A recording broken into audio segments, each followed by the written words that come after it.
a short time ago outside the hospital where he's being treated for COVID-19.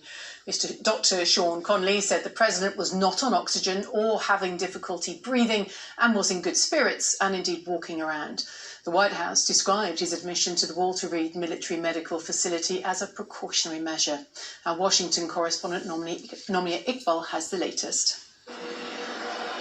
It's 1 month exactly to Election Day, and President Trump, expected to be on the campaign trail, instead woke up in hospital.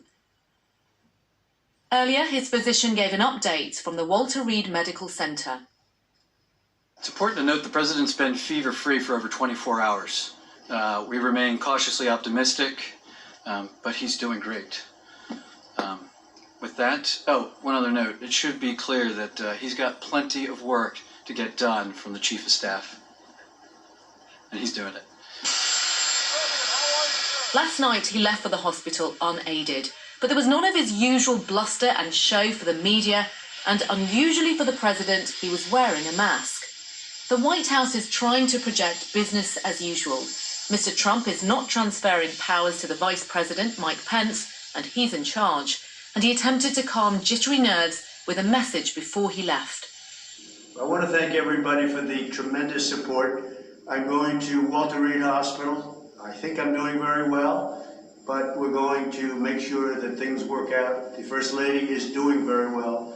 So thank you very much. I appreciate it. I will never forget it. Thank you.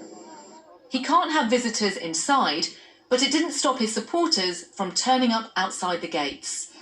His political rival, Democratic candidate Joe Biden, is on the campaign trail, here in the swing state of Michigan, but he's been careful not to be seen as exploiting the president's illness. Good afternoon. Delivering a message of American unity. Sending my prayers for the health and safety of the First Lady and President of the United States after they tested positive for COVID-19. My wife Jill and I pray that they'll make a quick and full recovery. This is not a matter of politics. It's a bracing reminder to all of us that we have to take this virus seriously. It's been more than 24 hours since President Trump announced his and the First Lady's results, and more of those close to Mr. Trump have tested positive for COVID-19. His campaign manager, Bill Stepien, his former senior advisor, Kellyanne Conway, and several Republican senators.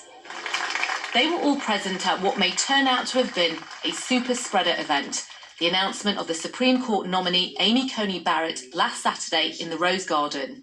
The Democrats are now calling for her hearings to be postponed. President Trump's been criticised for his cavalier attitude towards the virus, which has killed more than 200,000 Americans and infected more than 7 million.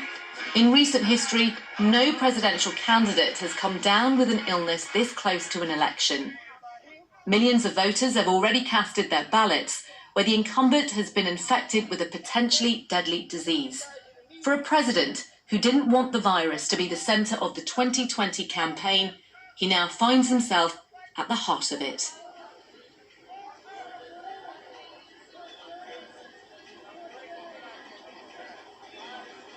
There's some confusion tonight about the president's condition. His doctor said he tested positive 72 hours ago, but Mr. Trump only let the public know about 36 hours ago. So that raises some major questions about the deadline.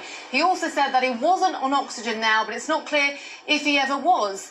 The White House wants to show that President Trump is in control, that this may not be the White House, but he is running the country. And he is treating, he's got 2 experimental treatments. How he responds to those treatments over the next week will be crucial in determining the course of this election. Thanks, Nomia. Well, let's just pick up on that last point then, because as we've been hearing, President Trump has been given those treatments to try to slow the impact of the virus.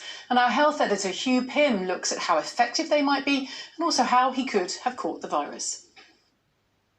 Even as the president walked across the White House lawn to the helicopter which would take him to hospital, there was speculation about how the virus might have got through the White House defences.